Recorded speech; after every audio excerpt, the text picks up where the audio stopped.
Sup legends, it's been a bit of time, hasn't it?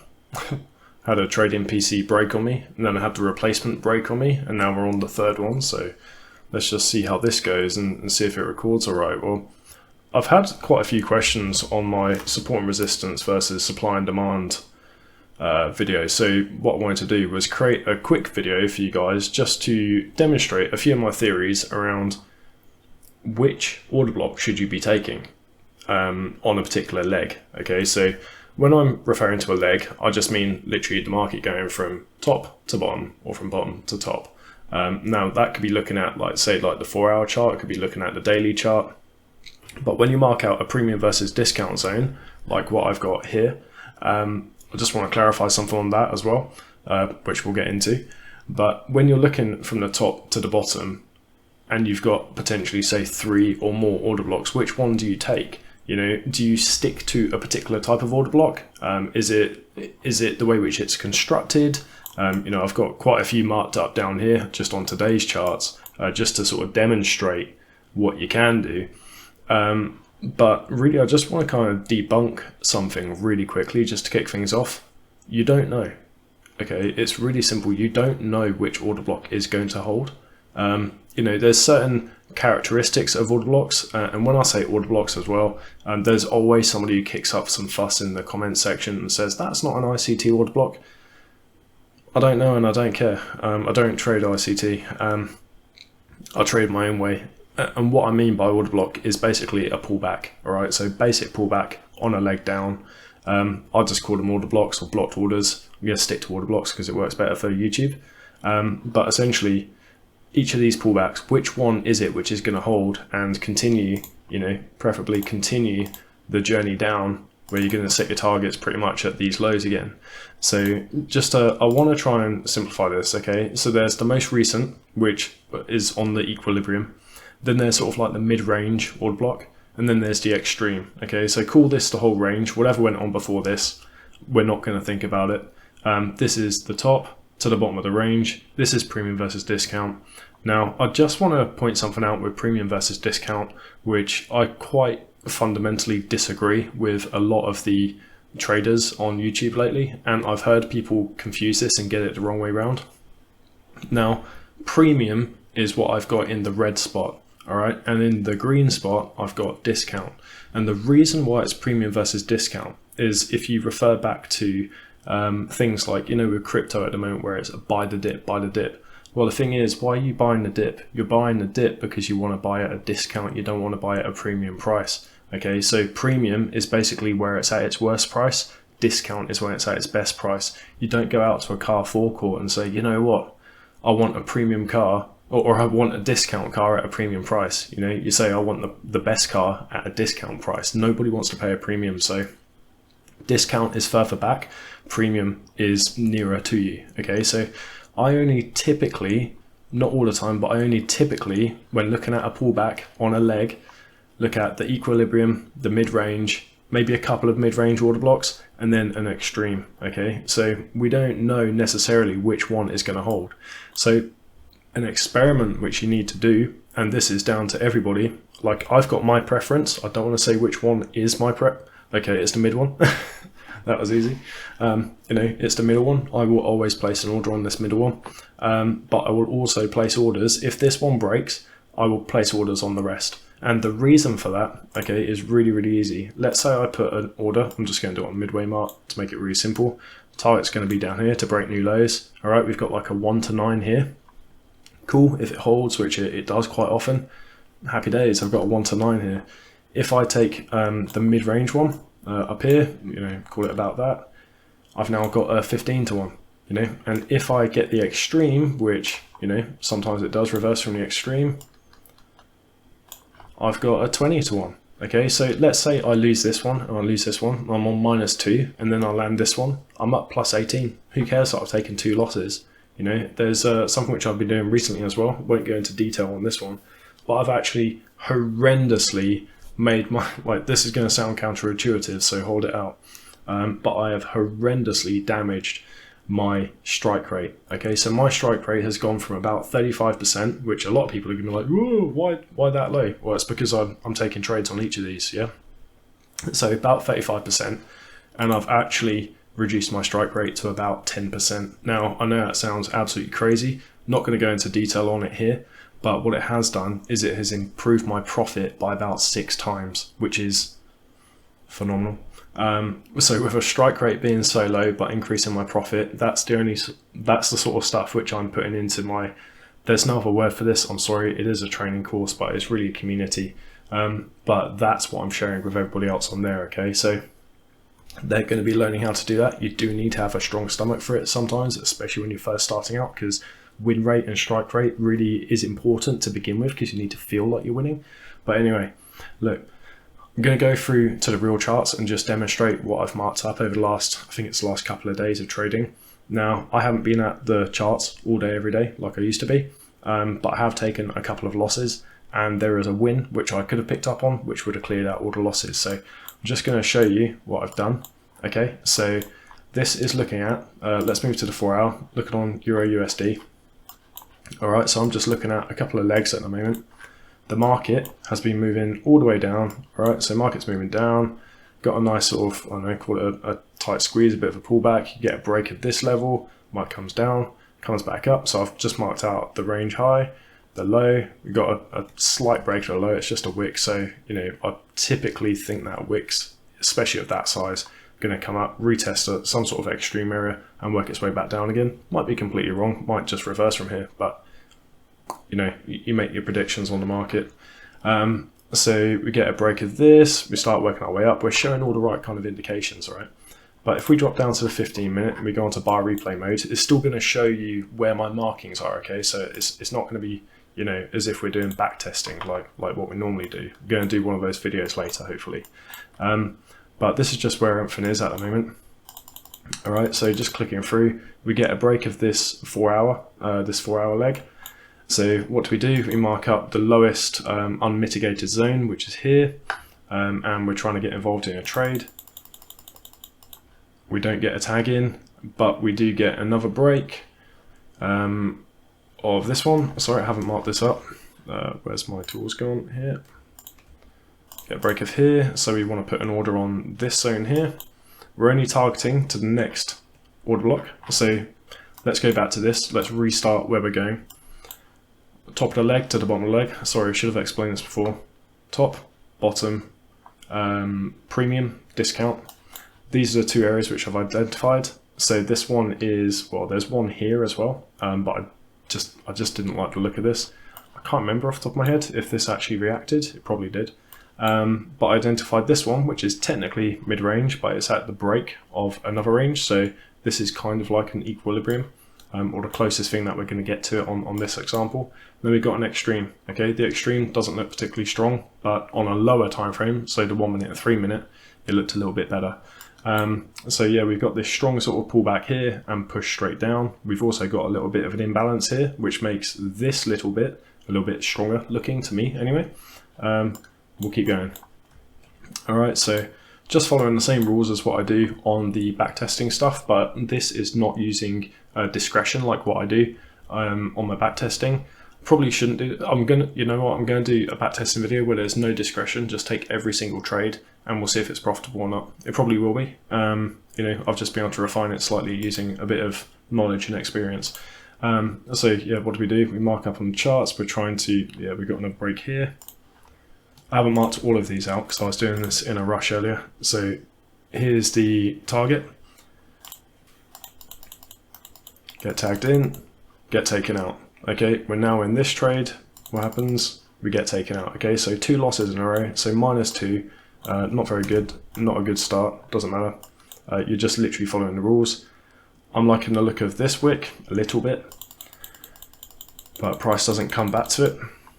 We get a break, it's of a wick and then another wick, so it's not looking great.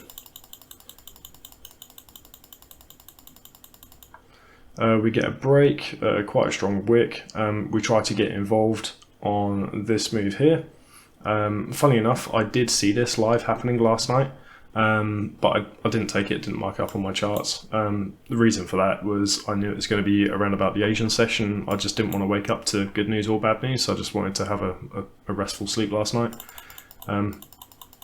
Anyway, get tagged in, Oh, by the way, the target for these ones is only on this one, because I think if we're going to reverse from here, like the trend, like the overall trend, real quickly, is down. You know, I'm only expecting this to sort of come up, reach an extreme and continue its way down. That's what I'm expecting anyway. It doesn't mean that it's going to happen. You know, we haven't broken either side just yet, and you'll see that on the charts in a sec. So yeah, let's keep on going on the chart and try and get through this quite quickly. So yeah, price has worked its way up, hasn't broken this high yet. Sorry, we got another break there. Sorry, I've gone through too quickly. So there was a little break here, which I should mark up. Right here, little break there, came back down, tried to get involved on this one, got stopped out, so there's another -1 there. There's another pullback here, which is actually really quite attractive. I would pick this one over this one any day. But anyway, this is the one which you know, I should have taken this morning, didn't take it. Really annoyed. But you know, 12.23, really small stop. Well, small stop is 3 pips. You know, target of what, 30? Yeah, 38 target. Get tagged in, off it goes. Get the target, which is cool.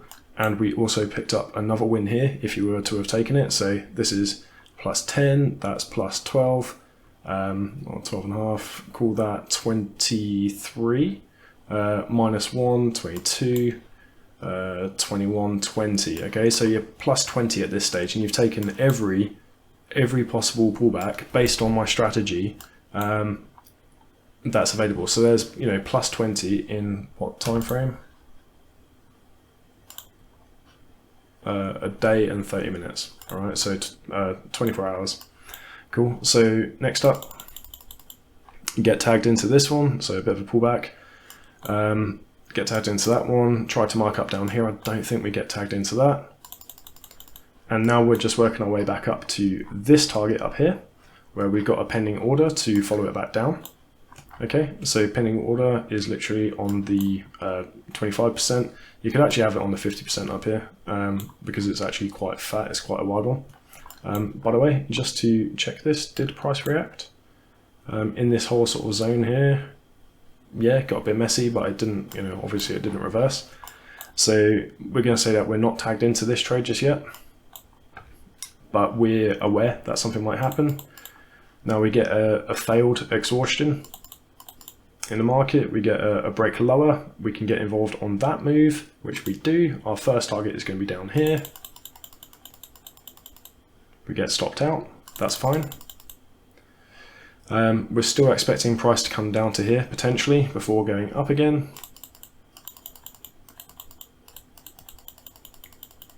Doesn't look like it's going to happen. Right, we get tagged into this trade, so that's 24R if it works. We can now effectively take off this trade if we want to, but we'll keep it on for the purpose of this video. We're going to mark up the wicks here to see if we can take it up higher. You know, the target should be up here effectively, because we've now mitigated the order block on the left. Get tagged in, tagged out. All right, so there's -1. We've now got this area to get involved in because it's the furthest point, furthest order block between the break of this and this. Don't get tagged in. We could have set one up here actually, but we didn't. But it got stopped out. If we did set one up there, we'd get stopped out again. Alright, so there's 2 stop outs straight away. Now here's one there if we get tagged in. Not sure if we do. Nope, new order block being created, and I think we're getting up to recent time. And there we go. That's literally where we're at. Okay, so I'm waiting for a live order to literally trigger on this one, hopefully. And this one, and this one. And it looks like if we get a break of this, a strong enough break, another pullback, I'll be marking up on this one here. Okay, and the target is actually going to be here, where there's the unmitigated one. All right, there's a lot of wicks here, but where this one starts, this one ends. All right, so really what we had, just by marking out every order block available, apart from the 2 which I didn't draw on the chart over here, you know, we had, what was it, +10.5 and +12.5, you know, 23, -1, 2, didn't get tagged, 3, Oh, we had a win there as well. So that's 23.5, 27, call it 27. So 3, didn't get tagged. 4, 5, 6, 7 somewhere. So what was that? 27 minus 7, that's plus 20 for, you know, a time period of 2 days, 2.5 days, plus 20. And the thing is, I've taken every single trade, but I've based it, you know, based it off my 4-hour analysis of the market trend, the market direction, which direction we truly going in. I identified 2 order blocks. In terms of, you know, the 4-hour order blocks, there's only one there and one there, as what I can see in the discount zone. So dropping down to the 15 minute to try and get a little bit more concise. Identified this one. Price just shot straight through it when it got to it, which is interesting. So that really didn't hold at all. I don't know if it was a news event. No, it wasn't. So, well, whatever, just didn't hold. This one came up, it did hold. It had a slight mitigation, then it had a full-on one. So you could have got involved on the 25% as well, or the 50%, doesn't matter. If you were involved in this one as well, so what we were on plus 20 overall. If we were still holding right now, we'd be on plus 10, so that would be, or almost, let's call it plus 10. So plus 20, plus 30, you know. So, you know, that target's going to be right at the bottom because that's extreme to the other end. So we're looking for a plus 24. So, you know, looking at generally plus 30, like a running plus 30 right now for 2.5 days.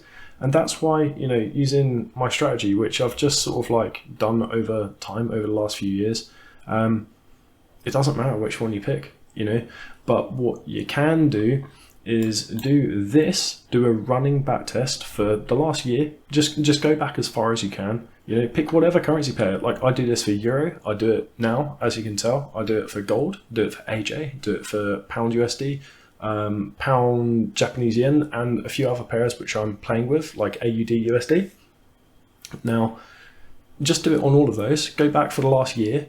Mark up every single order block which is available, premium versus discount. I don't even get involved in these ones, but on the 4-hour, look at premium versus discount for the reversal zones, right? Technically reversal, to continue the trend.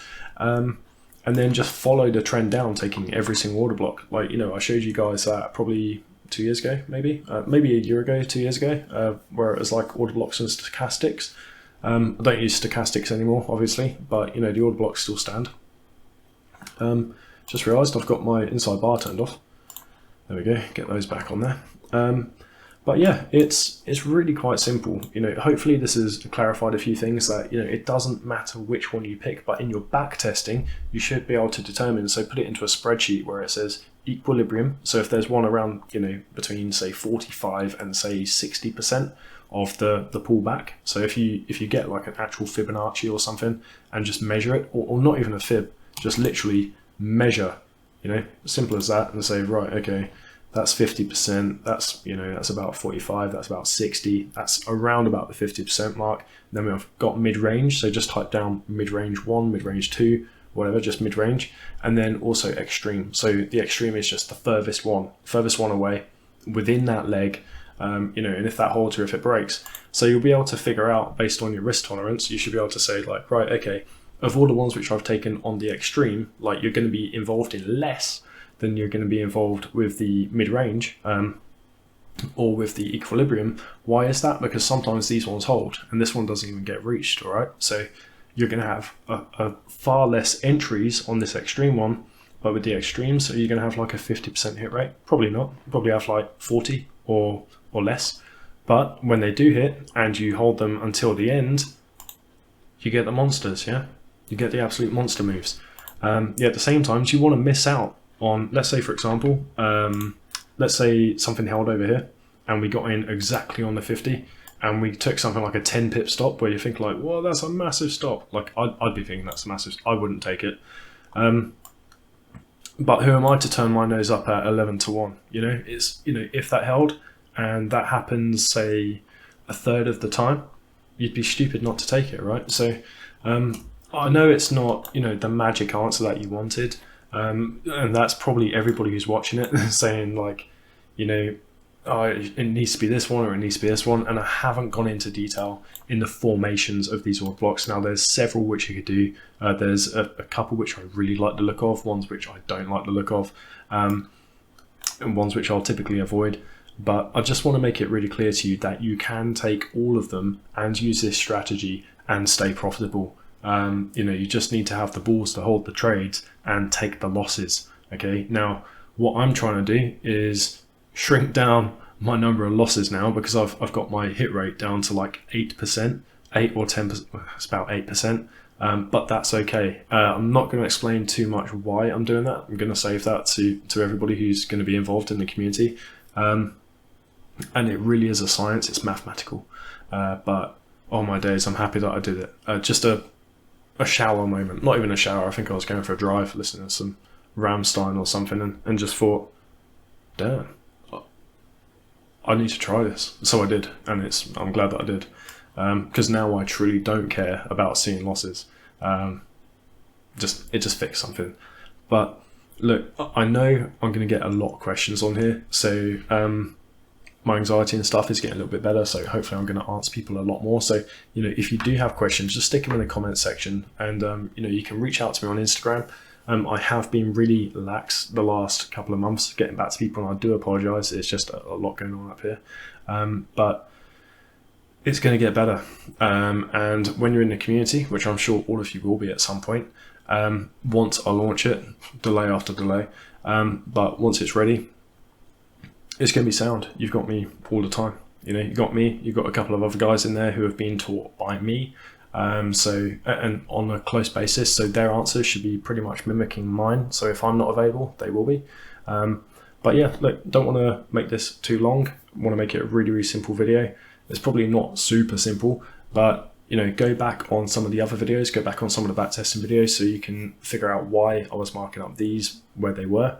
I don't want to get into too much detail on this one. I want to keep it really simple. But to answer the question in a nutshell on which order block to take, which is the best order block to take, the best order block to take is based on your backtesting, and I cannot determine that for you depending on which currency pair you're using.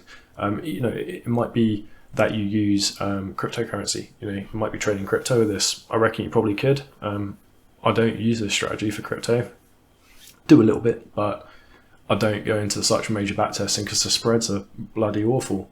I'm more of an investor for crypto with indices and stuff like that. Anyway, I've rambled enough. See you later.